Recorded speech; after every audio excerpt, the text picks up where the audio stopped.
All right, let's pull in Professor Nils Ole Oermann. He is a business ethics professor, written a lot about the ethics of making money, including this book, which is in German right now, and I think its English title will be something like Earning Money Decently, Decent Money. Are the financial markets right now, Mr. Oermann, are they earning money decently? It sounds a bit like a rhetorical question.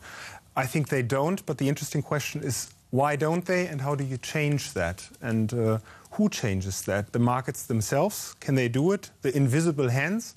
Or are politicians responsible for changing that? Yeah, I mean, you're asking a lot of questions. A lot of those questions we're going to hear in Davos. We just saw a report on Davos. Look at the numbers we just heard. 340,000 euros spent to revamp a hotel.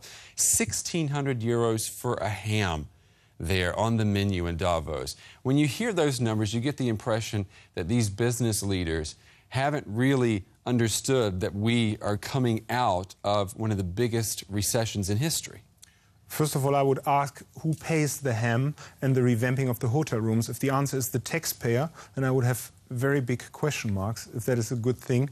I think Davos is not a moral high ground or an institution.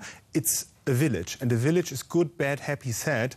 It's a place where people meet, and you can do that to change things to the better, or you can continue in your old ways, and I hope they do the first thing. I mean, you hope they do. Do you think that they are aware of how much disdain there is for them right now in the public?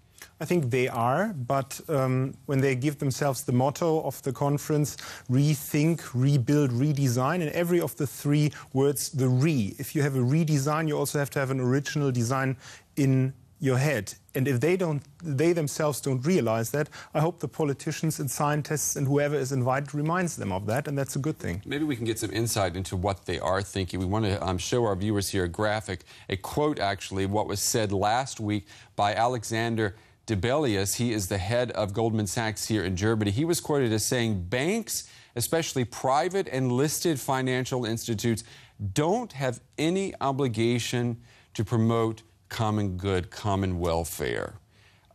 Rather shocking that someone would say that, but is he simply saying what the financial world thinks anyway? I think, first of all, he gave that as a lecture in front of business students, and that is very different from giving that in a place like Davos, where you will have very critical questions. And the other thing which makes me hopeful about the reactions after this quote, it was widely discussed in the public and very critically discussed. And if you then take a forum like Davos to discuss the same question, what does economics and business have to do with the public or common good, then that's a good thing, not a bad one. But, you know, you specialize in ethics. Aren't you really upset when someone like the head of Goldman Sachs Germany makes a statement like that to business students? These are people who will be in leading positions in 10 to 20 years, and he's saying these things to them. Isn't that egregious?